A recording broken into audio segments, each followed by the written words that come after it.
Ya comenzó el 2020 y no te queremos asustar, pero por si no lo habías notado, comenzó el último año de la segunda década del siglo XXI. ¿Conoces cuáles han sido los hechos que hicieron historia en ámbitos como la cultura, la sociedad o la ciencia? ¿Sabes qué retos se vienen para los tiempos que están por llegar? En el programa de hoy trataremos de responder a estas y a otras inquietudes, así que quédate con nosotros que ya comienza Generación H. Hola, ¿cómo están? Me da mucho gusto darles la bienvenida a una edición más de Generación H. Estamos transmitiendo desde los estudios de Heraldo TV y les recuerdo que pueden sintonizar esta transmisión a través de distintas plataformas. Pueden hacerlo a través del canal 161 de Sky. Pueden conocer también los contenidos de Heraldo Radio en el 98.5 del FM aquí en la Ciudad de México, en el 92.5 del FM en Tampico y en el 100.3 del FM en Guadalajara. Además de poder sintonizar esta transmisión también a través del canal 151 de Easy. Y pueden hacerlo también en las plataformas sociales de Heraldo TV. Hablamos de Periscope en Twitter, Facebook Live y pueden hacerlo también en YouTube Live. Ya les había dicho yo que a mí me gusta mucho la característica que tiene YouTube de permitirnos regresar en el tiempo del programa a alguna parte particular de la transmisión, poder escucharla y regresar a la transmisión en vivo. Es como de, a ver, repíteme esa parte del chisme que no escuché y regreso a lo que se está transmitiendo en ese momento. Además de poder integrarlo y compartirlo en distintas plataformas e incluso en tu blog. Así que los invitamos a que, si así les gusta, lo compartan. Y como escuchaban ya en la introducción, pues sí, oficialmente la llegada del 2020 ha dado comienzo al último año de la segunda década del siglo XXI. Y pocas veces nos preguntamos ¿cuál es nuestra fotografía en el tiempo historia? Y no siempre nos detenemos a preguntarnos qué ha venido sucediendo y qué va a suceder. Claro, hoy particularmente y estos días estamos llenos de qué nos dejó el 2019 en materia tecnológica y cuáles son los gadgets que van a venir para el 2020, pero la intención del ejercicio que queremos hacer el día de hoy es más amplia y abarca más tiempo, cómo ha venido evolucionando nuestra sociedad. Y no sé si esté usted de acuerdo, señor, pero ya que estamos de tantos estrenos en tantos sentidos, yo creo que es momento de utilizar mi hashtag de una vez. Me parece maravilloso. Superen eso, novatos, porque tengo a una invitada e invitados el día de hoy para platicar de este tema espectaculares y estamos atentos a su comunicación, a la de ustedes, en redes sociales. Pregúntenos todo lo que quieran saber acerca de este tema y les recordamos, nos interesa saber qué temas quieren ver aquí en el programa, a quiénes quieren que invitemos y qué quieren que les preguntemos. Déjenme les presento a mis invitados e invitada. Muchas gracias por acompañarnos. Bienvenidos y bienvenida. Hola. Regalan, por favor, su nombre, qué estudiaron y en qué proyecto están colaborando actualmente, por favor. Ok, mi nombre es Daniel Ramírez Guzmán. Estudié la licenciatura en Historia en la Facultad de Filosofía y Letras. Soy profesor y también colaboro en una revista de divulgación de la historia que se llama La Bola, revista de divulgación de la historia. Maravilloso, bienvenido, Daniel. Muchas gracias. Soy Jimena Lagunes, soy editora de opinión de un periódico digital que se llama Gluck MX. Hago videocolumnas de cine, sobre todo me he especializado en crítica de cine. Y también doy clases de periodismo digital y de lenguaje cinematográfico. Ok, maravilloso, bienvenida. Muchas gracias por acompañarnos. Hola, soy Orlando Oliveros, profesor en la FES Acatlán de diseño de audio y edición de video, y tengo un proyecto personal que es una compañía de podcast, se llama Casero Podcast. Entonces ahí ando haciendo diseño de audio para eso. Casero Podcast, bienvenido. Ahorita platicamos porque ese es un tema súper relevante. Bienvenido, señor. Muchísimas gracias. Walter Arellano, del programa de estudios sobre democracia, justicia y sociedad de la UNAM, y también profesor de la Facultad de Derecho, y por ahí también estamos ahí en TUNAM en algunos proyectitos. Maravilloso, bienvenidos y bienvenida. Muchas gracias. Bueno, arrancamos, y en este caso con el arranque de no solamente de un nuevo año, sino de estrenamos muchas cosas, década, y le damos la vuelta al siglo pasado de manera ya más como contundente. ¿Dónde estamos parados el día de hoy y de dónde venimos? Y creo que el orden de la pregunta es más bien al revés, disculpen ustedes. ¿De dónde venimos y en dónde estamos parados el día de hoy? ¿Les parece bien? ¿De qué hablamos cuando estamos hablando de fotografiarnos en la historia y poder tener conciencia como sociedad de nuestro momento en la historia? Pues podríamos comenzar con el hecho, al comenzar una nueva década, existe cierto temor por lo que va a venir, pero si nos detenemos un poco a pensar de dónde venimos, de los años que transcurrieron del 2010 ahorita el 20, pues podemos ver que se inauguró con la crisis económica del 2008, que fue avasalladora y que todavía sus repercusiones o las consecuencias pues siguen presentes, ¿no? Está esa parte, también la parte de la tecnología que ha influido en nuestras vidas ya de manera cotidiana y que no solamente influye en la parte de solo mandar mensajitos y demás, sino que se interrelaciona, por ejemplo, con movimientos sociales, ¿no? Tenemos el caso que al iniciar también la década se dio la primavera árabe, por ejemplo, ¿no? Y es con esta parte que la gente se puso de acuerdo a través de sus celulares para iniciar movimientos sociales y derrocar a un gobierno, ¿no? Y de ahí se expandió este fenómeno a Medio Oriente. Que es muy interesante. Recibimos el año 2000 y en términos sociales, culturales, políticos y por supuesto históricos, se da coyunturas bien interesantes. Por ejemplo, hasta el 1999 vivíamos en un México en el que había un partido hegemónico, en el que pensar en que otro partido ganara las elecciones era irrisorio y era como absurdo. Y junto con el 2000 llegan, en este caso, la presidencia del presidente Fox, y además le acompaña una nueva ola que me parece maravilloso que comentas, una nueva ola en la forma en la que los ciudadanos y los usuarios nos intercomunicamos y nos acercamos, porque es cuando en realidad comienza a tomar forma Internet. Y todavía en el 2000 no estamos hablando de redes sociales, pero ya hablamos de una revolución en términos incluso hasta de gobierno digital. ¿Cómo lo perciben ustedes? Pues yo recuerdo el 2000, yo estudiaba y yo ya ocupaba el Internet para buscar mi tarea, ¿no? Y después ya fue la invasión a la privacidad, las redes sociales, todo el mundo decía, oye, ¿no tienes Facebook? Entonces tu vida ya no era tu vida, era la de todos tus compañeros, la de tus exnovios, las de las tías, de tal. Y después surge las redes sociales ya no como un compartir tus experiencias sociales, sino que se empiezan a politizar. Y entonces creo que las redes sociales empezaron a cambiar y contribuyeron desde luego, no por algo dice el presidente, las benditas redes sociales, ¿no? Entonces pasamos de una privacidad absoluta a la selfie en cada momento y también a la época donde yo digo que el ocaso de un viejo periodismo y vemos resurgir un periodismo ya no desde periodistas, sino desde influencers, que se acaba el monopolio de la información. Sí. Y entonces surgen muchísimas voces que no están controladas, pero también surgen esas voces como las mías, que a mí no me abrían las puertas en ningún medio hegemónico, el duopolio televisivo, y entonces empiezas tú a crear tu contenido y te empiezas tú a volver parte de esa opinión. Entonces es una época padrísima porque de tú querer estudiar nada más para que te contratara Televisa o TV Azteca, pues resulta que no. Yo ya estoy creando mi contenido, ¿no? Esto es maravilloso que lo comentas porque además hay en medio de esto que tú estás comentando, hay una transición del quien tiene la información tiene el poder. En su momento, pues sí, cuando podías mandar a comprar todos los periódicos y detener una nota y hacer movimientos para que dos medios no hablaran de ello o hablaran bonito, pues sí, tenías en ese sentido el poder. Pero hoy vemos que esto ha sido muy desgastado y hoy más bien vivimos una época en la que quien tiene acceso a múltiples fuentes de información y con base en ello puede generarse una opinión informada y puede compartirla, entonces digamos que tiene el poder como tal. Y esto incluso nos convierte a los usuarios, o hay un cambio también en una comunicación que era broadcast, del medio a todos los demás, pero ni los escucho, a una comunicación que es, digamos, mucho más democrática. Todos tenemos una voz y todos podemos compartirla. Y en la medida en la que lo hagamos relevante, interesante, veraz, oportuno, o todo lo anterior y por eso mismo resulte interesante, vamos a tener una audiencia. ¿Cómo has recibido tú este fenómeno? Es un cambio también en la forma, o sea, todos tenemos la herramienta en el bolsillo, traemos nuestro celular y con el celular podemos hacer videos, audios, todo lo, la comunicación ha cambiado, la forma en la que generamos contenidos ha cambiado. O sea, al principio del siglo nos quedamos en lo multimedia, o sea, generábamos información a través del Heraldo, el impreso tenía su nota principal y a partir de ahí empezaban a crear el audio o el video o la infografía, pero la información se repetía. El usuario lo que está buscando ahora es la inmersión y a través de la inmersión se crea este tipo de comunicación transmedial en la que el audio complementa a la nota principal se complementa con la infografía sin repetir información. Entonces ese tipo de contenidos ya no los genera el periodista de antes, sino el periodista que creció, digamos, en este tiempo. Ahora nos describes un fenómeno que incluso hoy podemos apreciar a nivel mundial. ¿Cómo ha impactado todo esto en los últimos 10, 15 años en México en particular?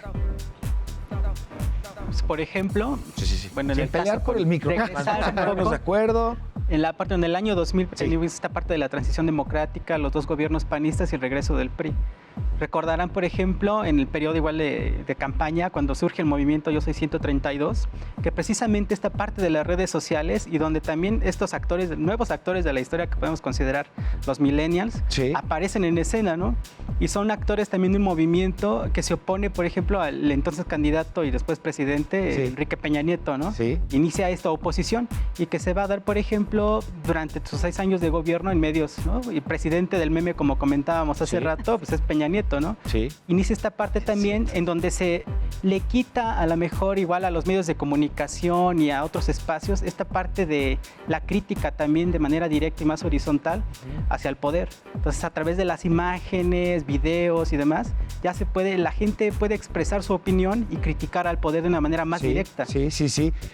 Ahorita que lo estabas comentando, vino a mi cabeza que, entre otras cosas, en estos últimos 20 años, como algún hito relevante que viene inmediato a mi cabeza, ahorita que platicabas, era que la revista Time en algún momento nombra al usuario como la persona del año, precisamente reflejando el cambio, digamos, de esta transición de poderes de la prensa al usuario como el protagonista de la noticia, el protagonista del evento y del contenido, e incluso lo vemos esto en lo global. En lo particular, comenzamos a ver cada vez más cómo gente a la que nos acercamos a platicar de algún tema ya empieza cada vez a pedirnos a nosotros lo que veíamos en ciertas series, esta cuestión de, oye, pero no vayas a tuitear esto, por favor. Pero no estás tuiteando, ¿verdad? Sí, el usuario como generador de contenido también. Y la invasión a la privacidad, porque también se desataron nuevos problemas legales, porque ahora te piden las nudes, ¿no?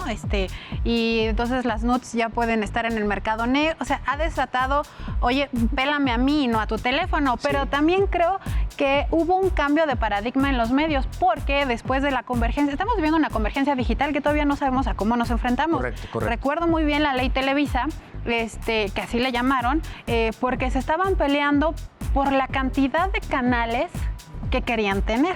Y resulta, pues, que no, que se pluralizó. Afortunadamente, ahí sí ganó la ley, ¿no? Y el derecho. Y gracias a que esta convergencia digital, la que se da ahora, la que tenemos ahora a través de bandas, entonces tenemos ya mucha cantidad de canales, de nuevos medios que pueden tener otro ángulo y otra visión, y eso como usuario hace que tú les exijas más a los que te están informando. Entonces estamos ante un bombardeo de información, de nuevos medios, se ha diversificado la audiencia porque no sabes por dónde darle, porque antes tú hacías zapping y decías, bueno, ya no veo tal, pero ahora no haces ni zapping ni ves la tele. Acaba de publicar Mercados que el consumo de internet con la televisión ya están a la par. Correcto, sí, correcto. Entonces, ahorita que comentas esto, con la llegada de las tecnologías de la información, con la aceleración en la cantidad de información que consumimos día a día y con la expansión de la capacidad de coordinación que nos permiten también como sociedad y como comunidades, pareciera ser que la historia está sucediendo con mayor rapidez o de manera más acelerada. ¿Es esto o es que hoy más bien tenemos acceso más detallado y microscópico a distintos eventos que si bien son relevantes, antes, sin estas tecnologías, era difícil que nos enteráramos la gente de a pie? ¿Tú qué opinas? Bueno, yo creo que en principio empezamos esta década con un contexto totalmente distinto que una persona de hace, de los 60, 50 puede entender cabalmente. Sí. Tenemos un paradigma político inimaginable hace 30 años, ¿no? Es decir, lo que parecía ser con Fox, ¿no? Una falsa transición, ahora sí se ve un poquito más una transformación, ¿no? Que vamos a ver si se termina de completar, materializar, pero por lo pronto un gobierno de izquierda, después de tal vez, no sé, aquí en la historia me corregirán, pero me parece que el último presidente de izquierda pues fue Lázaro Cárdenas, realmente de izquierda, ¿no? Entonces, y México pues en contracorriente, ¿no? Mientras que en Latinoamérica pues estaban gobiernos de izquierda, pues de repente nosotros teníamos gobiernos de derecha y ahora parece ser que se está armonizando, ¿no? Gobiernos de izquierda nuevamente en Latinoamérica, México con un gobierno de izquierda por primera vez en muchos años. Entonces, yo no veo miedo, sino yo veo al contrario una esperanza muy fuerte, que claro, el problema justamente es ese, que si la esperanza pues no se materializa la expectativa, pues definitivamente se va a transformar en acciones o soluciones de gobierno a problemáticas particulares. ¿no? Claro. Es lo que vamos a ver en otros países, ¿no? Que es esa decepción democrática, ¿no? Ahora unado con las nuevas tecnologías, nuevos medios, pero pues de alguna manera pasamos de un tirano a otro, ¿no? Porque vemos la gran caída de la teledictadura, ¿no? La rebelión de las audiencias que dice Genaro Villamil, sí, ¿no? Correcto. Ahora pues al dominio hegemónico también de Facebook, ¿no? Porque al final del día Mark Zuckerberg tiene Facebook, tiene WhatsApp, ¿no? Y empezamos a temer, Instagram también, ¿no? Empezamos a temer un poquito de esas grandes redes sociales. ¿Por qué? Porque pues ya nos empieza a dar la desconfianza de que pues esa información se va a quedar y esa información puede ser utilizada por el propio Zuckerberg, ¿no? En un futuro, y estamos dando esa información y con todo y nudes y todo ese tipo de cosas, pues y empiezan a surgir otras propuestas como Telegram, ¿no? Que todo el mundo empezamos así como que si nos vamos a Telegram, ¿no? Porque me siento ya inseguro. Entonces, la gran pregunta es ¿qué va a pasar de 2020, ¿no? a 2030? En adelante, ¿Y cómo van a ser las redes sociales? Claro. Si es que van a existir o si nos vamos a hartar un día de nuestro nuevo ahorita estamos en luna de miel con nuestro nuevo medio que es Facebook, las redes sociales, pero va a llegar un momento en que nos vamos a hartar, ya empezamos a tener los primeros síntomas, ¿no? Esto es bien interesante, ahorita lo vamos a comentar. De hecho, ahorita que hablabas, ¿cuál podría ser la foto que tengamos de los próximos 10 años? Tenemos, de hecho, una línea de tiempo justamente en reversa, ¿verdad, señor? ¿Nos la comparte, por favor? Muchísimas gracias. Porque en esta línea de tiempo tenemos algunos movimientos interesantes, o 10 movimientos interesantes, que tienen que ver, por ejemplo, con lo siguiente: Movimiento por la Paz y la Justicia con la Dignidad en el 2011. Ajá. Estamos hablando de hechos importantes dentro del contexto, evidentemente, mexicano. Tenemos el regreso del PRI en el 2012. Junto con los tenemos mayas. Perdón, decías. Junto con los mayas. Junto con los mayas, por ejemplo, el quinto, la llegada del quinto sol, que sí, claro, fue muy relevante, muy relevante. De hecho, fue un tema, por ejemplo, en búsquedas en redes sociales, que creció importantísimo en Google, el tema del quinto sol y toda esta cuestión. Bueno, número 3, el movimiento del Yo Soy 132 en el 2012. Lamentablemente, por supuesto, en el cuarto lugar, el Ayotzinapa en el caso del 2014. El sismo del 19S y todo lo que implicó la coyuntura del 19S en 2017. Marichuy, que intenta ser candidata presidencial y todo lo que implicó el contexto alrededor de este ejercicio en 2018. La extradición del Chapo Guzmán en el 2017. Las elecciones presidenciales, por supuesto, en el 2018, que todos, me queda claro, nos dan tema a todos nosotros para un programa específico en cada uno de los temas, o muchos. En el 9º caso, Yalitza Aparicio es nominada al Oscar en el 2019. Y en el 10º lugar, la explosión del ducto de Tlahuelilpan en Hidalgo, que el mismo presidente López Obrador hace un par de días, bueno, más bien antes de que terminara el año, pues refrendaba que había sido el caso más doloroso hasta el momento en el caso de su administración. ¿Hay alguno de estos, hay algún evento que consideren que nos falta? Bueno, yo creo que al contrario, sobraron. Es decir, tendríamos que verlo, ahorita lo estamos viendo con Zoom, pero necesitamos verlo de manera más amplia, ¿no? Es decir, tenemos que ver en 10 años a ver qué tanta relevancia tuvieron estos, yo creo que del 5, ¿no? O sea, del 5 para el 10, ahí es donde podemos ver que como que hay unos que no sobran, ¿no? Como que sobran. Sí, como, sí, por ejemplo, sí, la explosión es terrible, fue lamentable, pero no creo que tenga ese impacto. Abrió no lo ha tenido, el huachicoleo como tal. No lo ha tenido. Yo creo que va a venir, o sea, van a venir eventos, va a haber cosas buenas, cosas malas, ¿no? En estos próximos 10 años, ¿no? Sí. Vamos a tener, evidentemente, ya sea la continuación de esta llamada cuarta transformación, o vamos a tener la oposición al poder. Entonces, van a venir muchos cambios en todo, en tecnología, en política,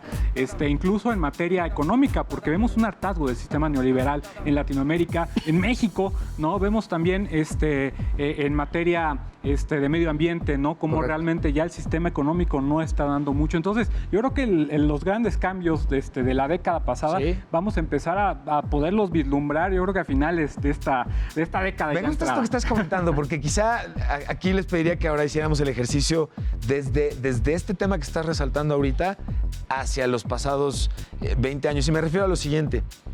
Creo que muy pocas personas dentro de nuestra sociedad hoy, todavía a un año ya de haber arrancado esta nueva administración, entendamos todavía el impacto que tiene un cambio de régimen como el que estamos viviendo en nuestro país. Y la mayoría nos hemos quedado con la idea de que hubo un cambio de gobierno, y como cambio de gobierno les damos chance de que tengan un tiempito de agarrarle el patín al Fórmula 1 al que se acaban de trepar, porque esta carrera está activa y hay que agarrarle el patín. Y hay una curva de aprendizaje. Pero lo que estamos viendo hoy es que hay toma de decisiones, medidas que se están considerando que no parecieran ir con la lógica común, al menos con la que muchos de la ciudadanía pensaríamos que si yo fuera un día presidente, yo resolvería estos problemas, pues así, pum, pum, pum, ¿no? Lo que vemos entonces es que estamos ante un cambio de régimen que cambia de íconos, de lenguajes, de formas de expresión y de comunicación. ¿Qué opinión les merece esto a ustedes? ¿Es correcto lo que estoy comentando? ¿Cómo lo perciben? Sí, es correcto. Yo creo que es el presidente que sabe muy bien el manejo de la comunicación y llegó a escribir la historia. Él no se esperó a que escribieran la historia de él. Él llegó a escribir la historia y dijo, yo soy de la 4T. Un manejo total de los medios de comunicación, tanto que él se apoderó de la agenda mediática y a través de su canal de YouTube, a través de sus redes sociales, él todas las mañanas te está anunciando que tienes que ver. Y eso antes no era así. Sí, o sea, él entendió que la evolución de lo que estamos viviendo hoy y para no perder el poder, agarró todas las redes sociales. Y agarró no solo las redes sociales, sino el discurso a través de la historia, decir el cambio, la 4T, la transformación, no corrupción. Él llegó a escribir la historia y la gente está esperando a que escriba la historia, no está reclamándole como tal, está esperando a que escriba la historia. Entonces yo creo que estamos pasando de los mencionan mucho, de los gobiernos neoliberales a los de izquierda, porque llevamos muchos años implementando ese mecanismo, bueno, ese sistema, y ahora esto es una cuestión mundial. Las izquierdas están regresando. Y no solamente es eso, el internet, lo vemos ya en el cine, lo vemos en las exhibiciones, ahora el streaming es el que se va a apoderar de las nuevas formas de consumo. Oye, que ahorita que comentabas esto, moviéndonos un poquito y aprovechando lo que comentabas de la parte de la política, por ejemplo, cultura digital, cine, música.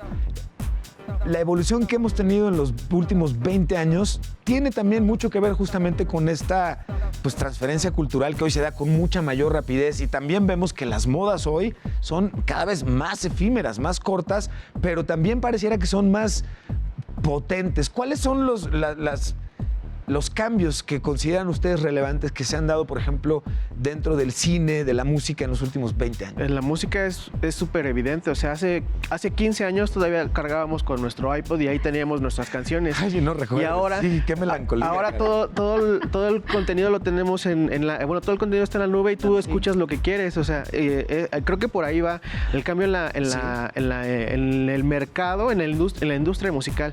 Las bandas ya no sacan discos. Las bandas suben su material a Spotify y sacan un sencillo, sacan 3 canciones, ya no sacan un material completo. ¿Hacia dónde se fue el modelo de negocio de las bandas?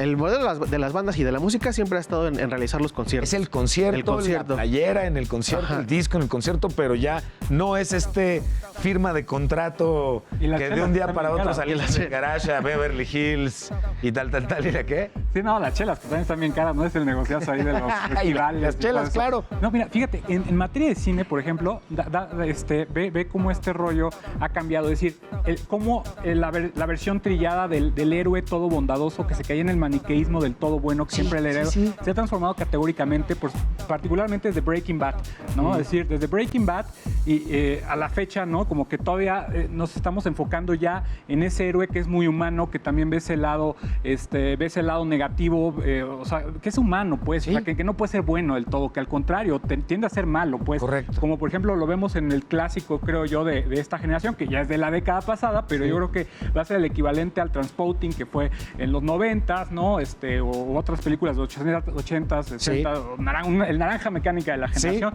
tal vez fue el Guasón. Claro, ¿no? claro. El Guasón, y bueno, tal vez lo estoy viendo demasiado precipitado, demasiado cerca, con el zoom enfocado, ¿no? en el año pasado, pero me da la impresión que ese va a ser uno de los grandes clásicos de la década pasada. Y seguramente tendremos ya ese voltear a ver en la industria de Hollywood a esa crítica del sistema, ¿no? Es decir, y eso también tiene que ver con lo que decíamos en lo económico, es decir, ese hartazgo del neoliberalismo. La gente ya no se sentía identificada con ese American Way of Life que se veía en las películas donde triunfaban, donde era feliz. Entonces el cine incluso el de Hollywood ya está volteando a ver otro tipo de guiones, otro tipo de personajes, otro tipo de argumentos, ¿no? Entonces, es una gran observación, porque incluso estamos hablando de las 2 décadas en las que vimos la caída del buenazo, como nos lo acabas de describir, pero además vimos, por ejemplo, a Disney reescribir el concepto de las princesas, cambiar el discurso para acoplarse a todo lo que en contexto está sucediendo en materia de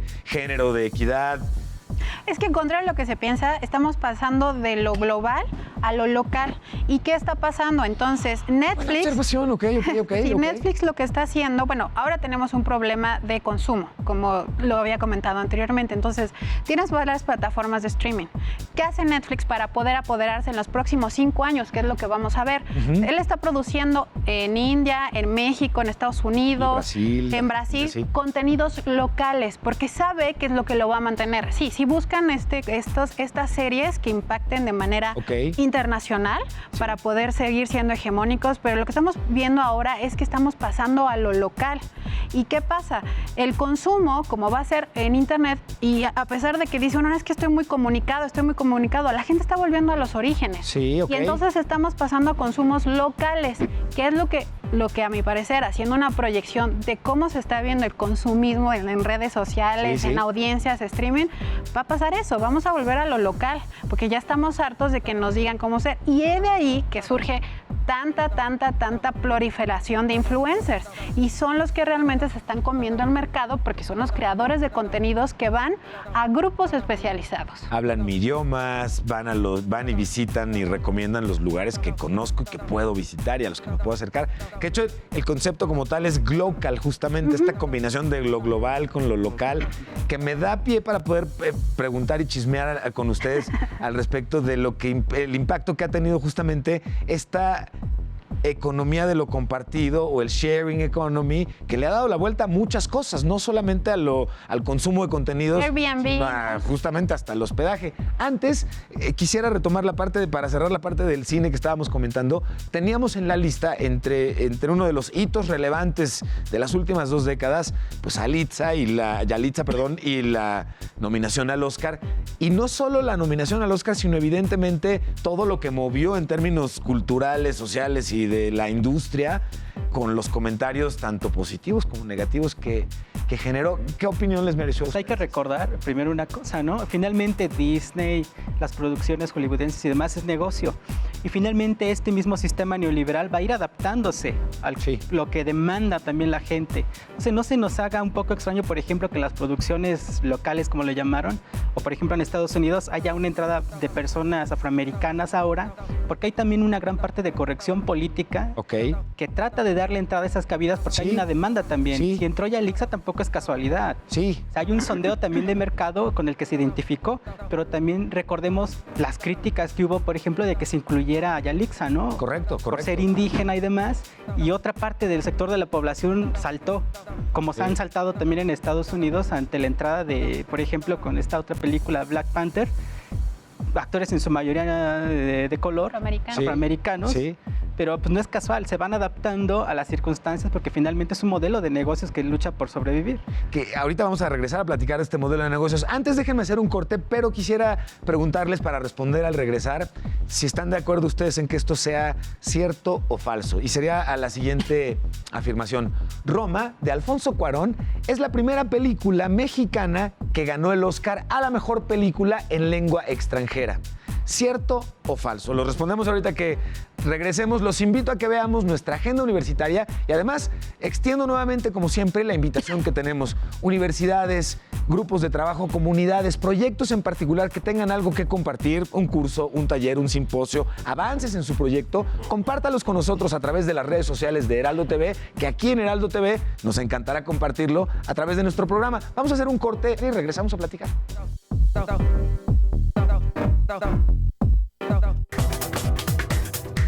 Regresamos.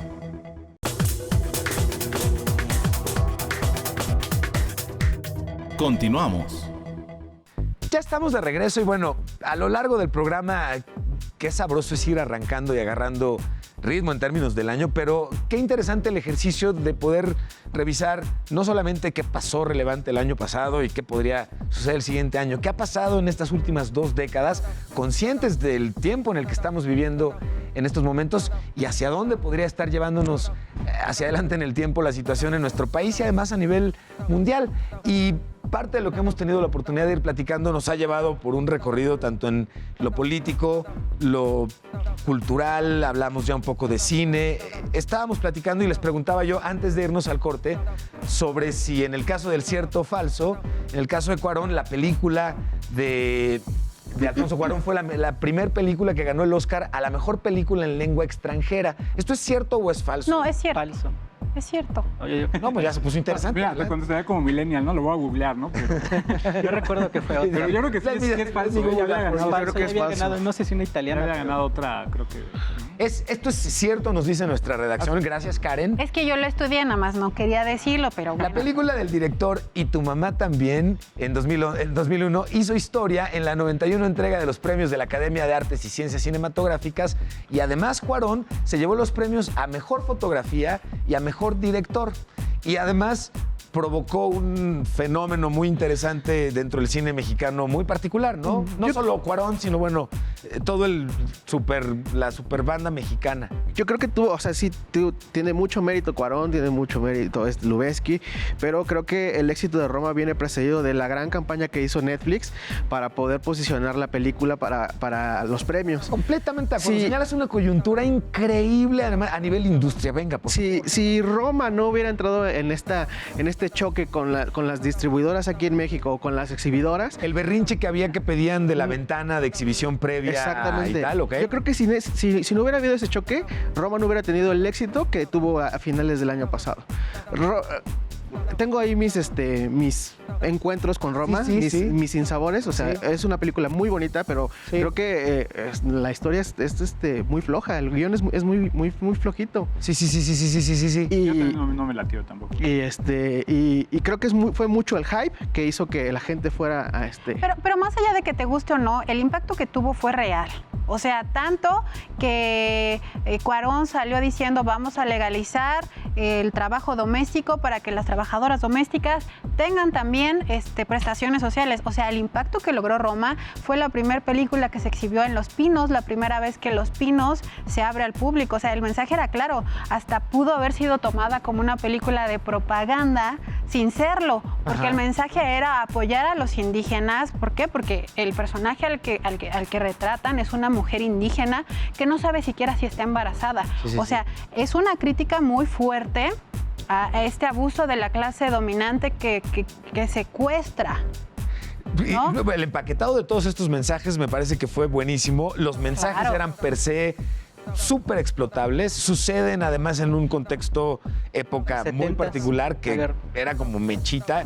Y coincido con esto que comentas. Y coincido en el sentido de que la crítica, si quitáramos, digamos, los aspectos muy personales del me gustó, no me gustó, lo que nos compartían ustedes es mucha de la coincidencia de la crítica contra la película que dice, a ver, sí, todo padrísimo, una super foto, super diseño de audio, sí, pero el ritmo, por ejemplo, de la película es algo que constantemente fue comentado como... Sí, pero también fue una película que puso en evidencia que el nuevo consumo de cine no iba a detener por exhibidoras. Sí. O sea, va a cambiar y va a cambiar. Ahorita tenemos a Irishman igual, que Sí. no le permitieron exhibirse, pero también las exhibidoras dicen, no me importa, a mí me gustan las películas de superhéroes y son mucho más fuertes. Entonces tenemos dos choques, los grandes monopolios de Sí. cine que están vendiendo superhéroes, pero también las películas de autor que intentan salvarse ante estas cosas. Entonces, creo que es una película que cambió paradigmas en muchos aspectos, ¿no? Entonces, que una mujer indígena ahora, por lo que sea, por una estrategia de publicidad o no, pero están visibilizando que mujeres indígenas, aunque no sean actrices, también tienen capacidades. Ahorita que lo comentas, y de acuerdo a lo que hemos venido platicando en el programa, les quiero preguntar, ¿cómo repercute todo esto que hemos estado platicando y la influencia que tenemos de todos estos nuevos medios y plataformas en el imaginario nacional? En muchos sentidos, desde nuestra visión del racismo, pero es nuestra visión del racismo o de la equidad de género o de otros múltiples derechos, la misma libertad de expresión que hoy vemos que nosotros mismos, usuarios de a pie, podemos ser víctimas en un momento dado de su contención si la nota o el actor o el tema del que estemos hablando pueda en un momento dado no resultar tan grato a todo esto. Y antes del corte lo mezclo con que platicábamos de la existencia de esta cuestión de lo global, local, de la economía compartida y que ha dado pie a muchísimas cosas que están cristalizando el poder que tiene un usuario de generar su propio contenido y subirlo y publicarlo, o el poder que tiene un usuario de rentar esa casita que no está usando mucho y ganarle un dinerito. Y a lo mejor en este momento hay 3 o 4 o 2 o un chavo terminando de afinar esa aplicación que me va a permitir rentar las bicicletas, pero las de cada quien, no las que sean en bola, porque le pueda sacar una lanita, ¿no? A todo esto le salpica un nuevo fenómeno social que me gustaría conocer cuál es la opinión de ustedes, porque no estaba presente antes del 2000. Y es el fenómeno de la calificación recíproca. Es decir, hoy no solamente nosotros calificamos al chofer de nuestra aplicación de taxi o la calidad y limpieza del hotel. Nos califican a nosotros como usuarios y como sociedad. Hay incluso un capítulo de Black Mirror que lo hace como bastante tétrico. ¿Cómo comparan esto con lo que teníamos antes del 2000 en este sentido? Pues es que inclusive se relaciona con el modelo económico. Vemos, por ejemplo, en el ámbito educativo que se implementa, por ejemplo, esta parte de calificar absolutamente todos los alumnos, que como generación inclusive ha afectado con estas, ¿cómo le llaman? Estrategias de educación fallidas. Ajá. En donde también al alumno se le tiene que premiar por absolutamente todo, ¿no? Todo en el modelo neoliberal es cuantificable, se puede medir, podemos otorgarle una calificación reprobable. Lo vimos, por ejemplo, con Peña Nieto, con las reformas. Sí. Al calificar igual en la parte educativa a los niños, a los profesores, calificarlos también. Correcto, ajá. Entonces, a todo esto, dentro de este modelo puede ser calificado y si no estás dentro de ese estándar, estás fuera, ¿no? Como ocurría con lo de Black Mirror. Sí. Cuando ella ya no tiene sus 5 estrellitas, prácticamente es desconocida por la parte contraria que tenía sus 5 estrellitas. Y ya vemos que empieza a suceder, por ejemplo, en China. ¿No? ¿Qué onda con eso? Salimos del Black Mirror al auxilio. ¿Qué está pasando? ¿Cómo está México en ese sentido? Yo creo que no hay que ir al Black Mirror. Yo creo que Wells, ¿no? Ya lo planteaba, ¿no? Desde ese entonces. Entonces, o sea, esa vigilancia mutua yo creo que es más grande que ese Big Brother, porque nos hemos vuelto nosotros el Big Brother. Perdón, creo que... No, está muy bien, está muy bien. Sí, qué buena observación. No, nada más que Instagram ya va, bueno, por ahora, en un futuro, ya, 2020, sí, va a quitar los likes públicos, porque, o sea, hay daños psicológicos muy fuertes, porque hay algunas personas que si no obtienen el número de likes, el número de retweets, les causa mucho conflicto. Entonces, pues la endorfina digital es cruel, ¿no? No, es que hasta dónde hemos llegado para hacer como para que la sociedad nos califique con un like o un retweet. No, pero la bronca es que nosotros somos, o sea, ni siquiera es el Big Brother que te está vigilando, sino que nosotros mismos somos los que nutrimos esos contenidos. Y yo creo que eso es lo interesante, Emilio. No sé qué opinan ustedes, pero a mí es lo que me llama mucho la atención, porque Black Mirror en realidad no es una serie futurista, sino es una serie que está pensando en el presente. O sea, está exagerando, está un poquito llevándolo al caso Frontera, pero en realidad no está pensando en el futuro, está pensando en el presente, ¿no? Toma, de hecho, justamente más bien, y nada más le sube tantito en el ecualizador a ciertos aspectos del Lo dramatiza para que lo veamos rápidamente en una hora. Pero bueno, ya he leído cuestiones como de, pues, tu Siri, ¿cómo se llama la otra? Alexa. Siri, Google Home. Tú le estás dando tu información a Google, a todas estas,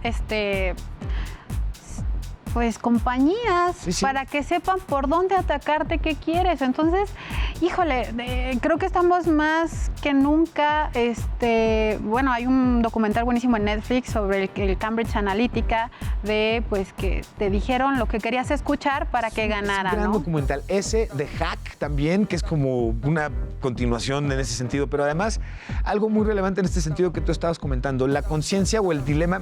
Su opinión, por favor, en este sentido.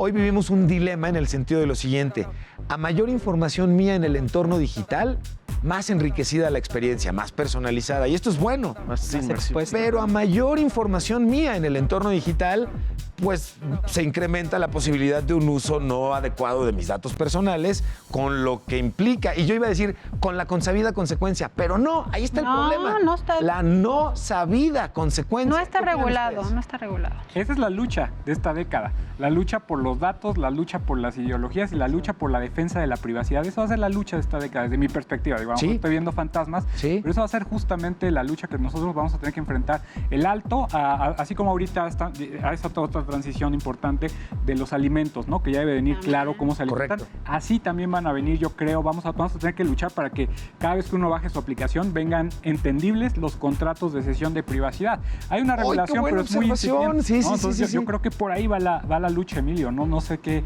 piensan ustedes, pero eso es lo dramático de nuestro contexto, es decir, es oscuro de cómo van nuestros datos a parar, no solamente de manera voluntaria, sino también involuntaria. No sé, eso lo he platicado miles de veces, es plática obligada cuando no estás ahí haciendo antesala, ¿no? De cómo a veces pareciera como si tu Siri o Alexa estuviera continuamente prendido. ¿Por qué? Porque de repente hablas, es cierto, quiero comprarme un coche, ¿no? Y de repente te aparecen los anuncios de los coches y siempre que platico eso con amigos me dicen, a mí también me pasa, o estamos platicando de un cuate de la secundaria, de la prepa, ¿no? Y de repente te sale ahí como quieres agregar a esta persona. Entonces, es algo rarísimo. En tu Facebook, entonces, en tu LinkedIn, sí. Esa va a ser la lucha, ya lo vimos con Cambridge Analytica, cómo se han alterado democracias enteras, ¿no? En el caso de Trump. Y claro, la elección pasada no fue la excepción, ¿eh? La elección pasada por poquito y Cambridge Analytica tiene inferencia. Y por ahí había una nota muy interesante de antes de que sabotearan a Cambridge Analytica, el PRI estaba en pláticas con gente de Cambridge Analytica. Entonces ahí está la lucha. Ahora, junto con estos cambios que hemos estado comentando, en los últimos 20 años, y quizá más recientemente en los últimos 10, pero aquí ustedes son los que van a tener mejor información que yo, hemos sentido un crecimiento, yo diría, espeluznante y pavoroso, particularmente en el tema de violencia contra las mujeres y particularmente en nuestro país. Si bien a nivel mundial es un tema en el cual hay cada vez más conciencia de eliminar la violencia de género, de generar con mejores condiciones, todo esto. En nuestro país pareciera que durante los últimos 10 años comenzamos a ver cada vez más, y a esto le ha acompañado, por ejemplo, la evolución que ha tenido Twitter, particularmente como una plataforma de compartir información inmediata y relevante. Pues bueno, de repente un buen día nuestros timelines en redes sociales se convirtieron en quejas, en denuncias, pero también, por supuesto, en violencia de género. ¿Cómo perciben hacia dónde vamos en este sentido como país? No evidentemente en lo digital, en este problema de violencia de género. No, bueno, ahorita lo que estamos viendo en materia de género, por fin, es que se está volteando a ver, ¿no? a las mujeres, ¿no? Por ejemplo, hasta el año pasado, casi todo el mes de noviembre estuvo en paro, por ejemplo, la Facultad de Filosofía y Letras de la UNAM, ¿no? Es decir, y vemos cómo la lucha se está visibilizando, claro, siempre con esas, pues como cualquier revolución, ¿no? Siempre con gente que dice, que aboga por las paredes, ¿no? ¿Cómo no se escandaliza? Hasta ya hicieron el hashtag de, ¿cómo era? El de mi pared, no, mi pared, más mi pared. Sí, claro. Entonces, claro, yo recuerdo todavía en las marchas de noviembre, ¿no? Del día, ¿no?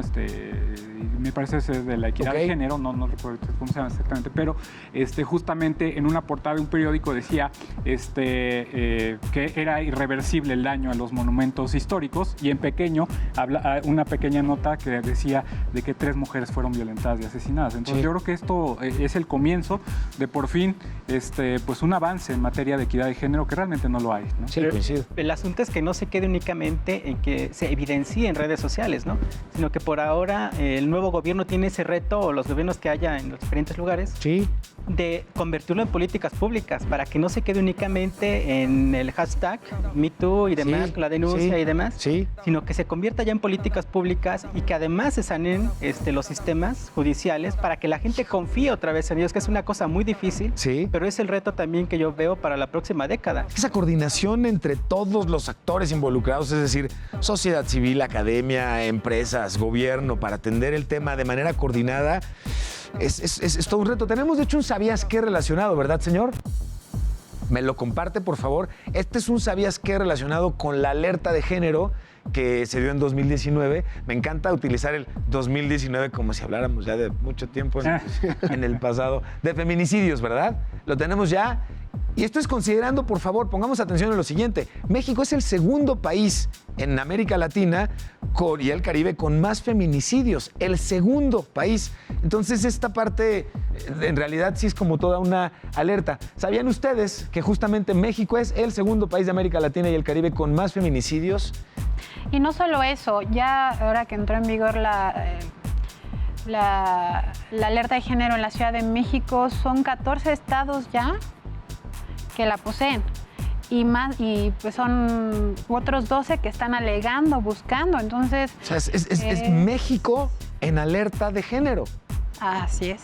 No ha pasado en los otros estados, pero pues esa es la triste situación en la que nos estamos enfrentando, y que efectivamente, como dicen, no se queda en redes sociales.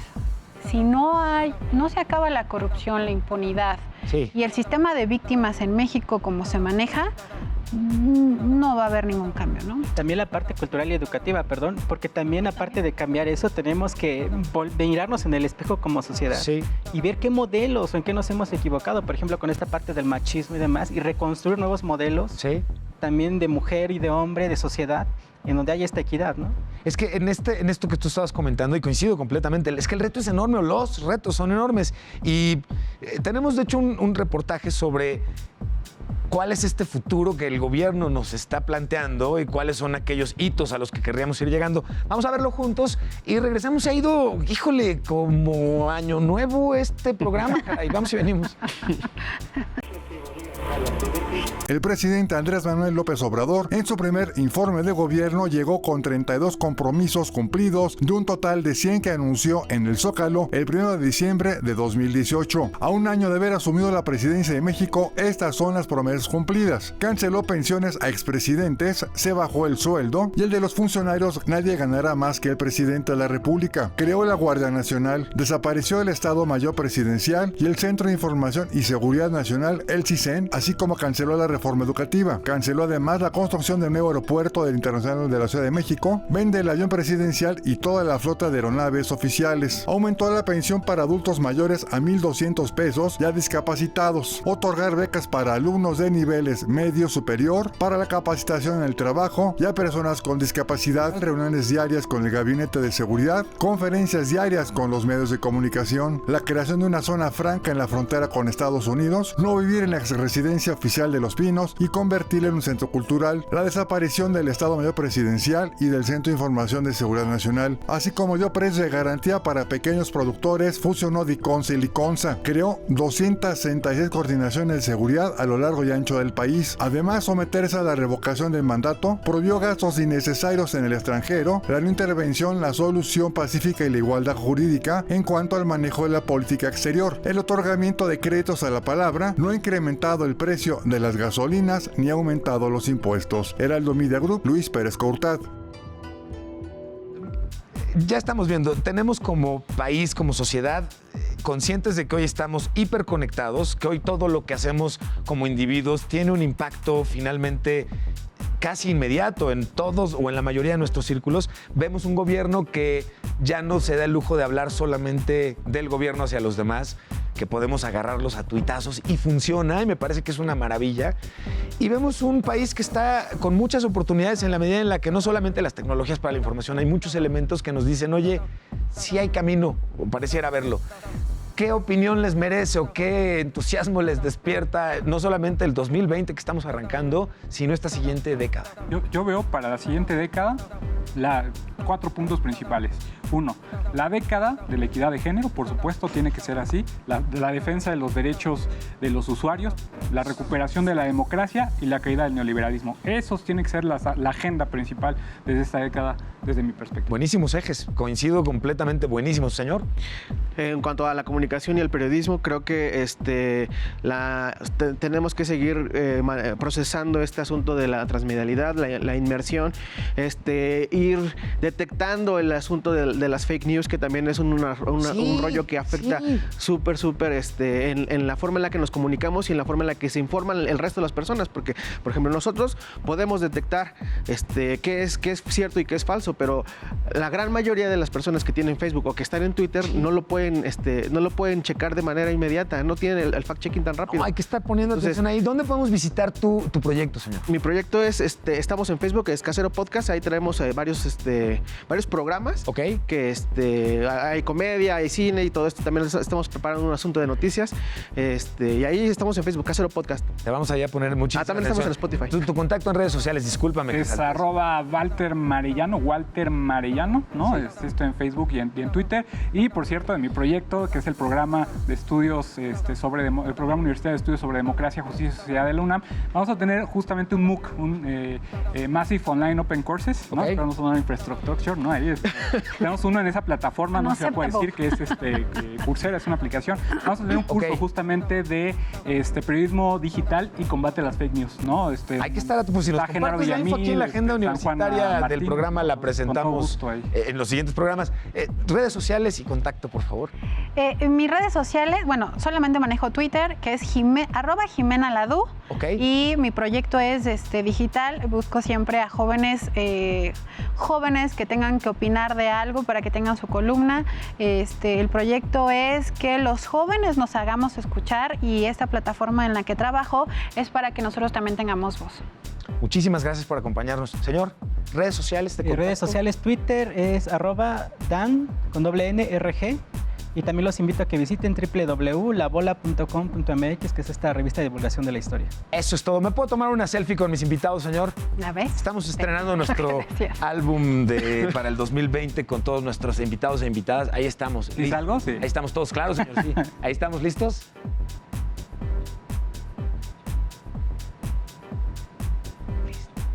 No podríamos soslayar el cambio de tener que enviar a Revelado a poder tomar muchas fotos y saber que no vaya a salir muy bien. Les agradezco mucho su acompañamiento en este programa. Gracias a ustedes, a nuestra audiencia, por acompañarnos. Soy Emilio Saldaña, el Pisu, y los espero el lunes a viernes aquí en Heraldo TV en Generación H. Muchísimas gracias.